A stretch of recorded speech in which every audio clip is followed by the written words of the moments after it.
4-4, day 2. You have a 2 lessons left in this trimester. So congratulations. So day 2 means it must be piggybacking day 1. Remember what we did on day 1. Quite a few problems where we just have to find common denominators and add these rational. Remember, rational means ratio, ratio means fraction. Not a big deal. Don't panic with those fancy words. Now they're going to give us a story problem or two that kind of try to apply some of these ideas. Okay, so we're up to page 219, example 5 in your textbook. We're going to read the problem in a second, but before we do that, we need to be aware of this formula. Distance equals rate times time. So if I go 50 miles an hour, rate, for 2 hours, 50 times 2 is 100. So it's a pretty straightforward formula, kind of common, but this Algebra 2 book is going to put a little twist on it. I'm going to explain that in a minute. What they're going to do is they're going to ask you questions like this. It says, find the expression for the total travel, here it comes, time. So based on the fact they're asking us questions about time, they went to this formula and said, okay, divide by r, so this would cancel. So t equals distance over rate. Here it is. Time equals distance over rate. Keep that in mind because we're going to use that. Now, I've got the bulk of the problem written right here, but let me go ahead and read it so we can kind of make sense of it. It says, Leah drives her car to the mechanic, then she takes the commuter rail train back to her neighborhood. The average speed for the 10-mile trip is 15 miles per hour faster. Are you exhausted yet? I'm just saying, these story problems can kind of wear people out. The average speed for the 10-mile trip is 15 miles per hour faster on the train. Find an expression, there it is, for Leah's total travel time.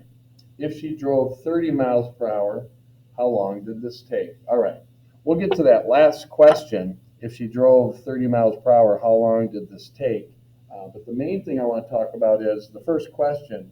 Get an expression that represents the amount of time she was walking and on the train. So here it comes. So the average speed for the 10-mile trip is 15 miles an hour faster on the train. Okay, so we're going to start with this formula and talk about the rate portion of each situation. So the car, let me pause this a second. All right, I was worried that I said walk, so forgive me if I did. But she's in a car for part of it, and her speed, we got to think of that as her rate, or R. And then the train speed, because it says 15 miles an hour faster on the train, is going to be rate plus 15. Now notice we haven't used this yet. 10-mile trip.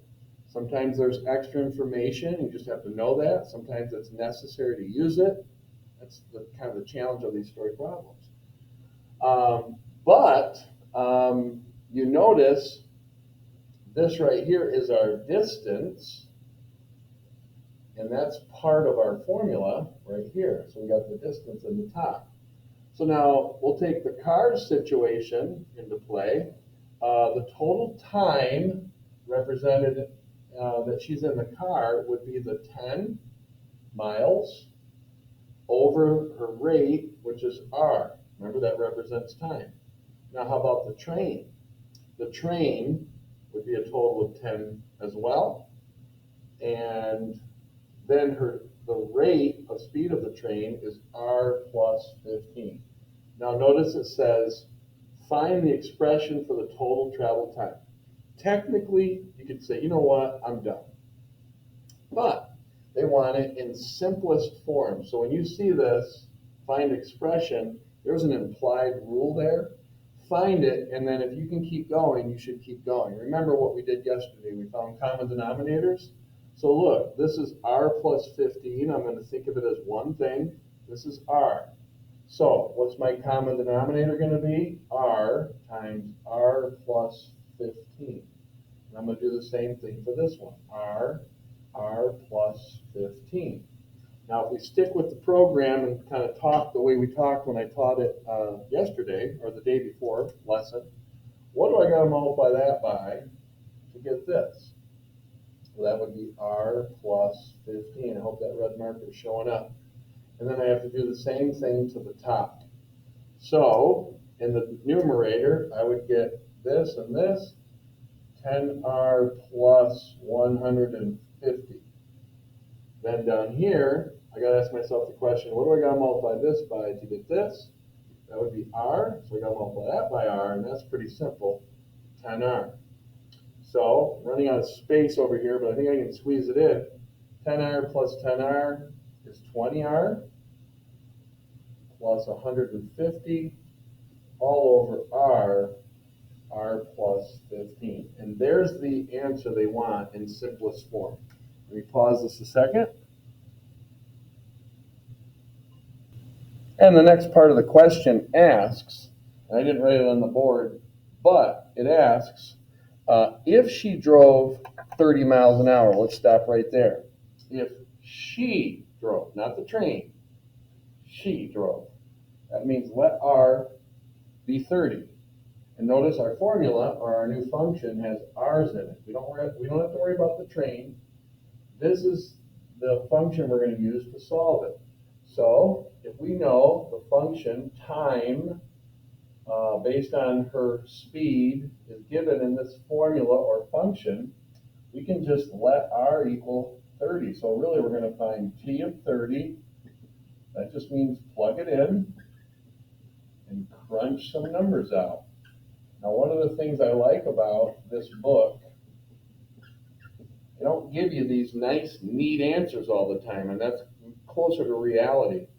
The old Algebra 2 curriculum, you'd always get like 2.5 hours or 3 hours, and this book isn't quite as user-friendly, which is good. It's good for you.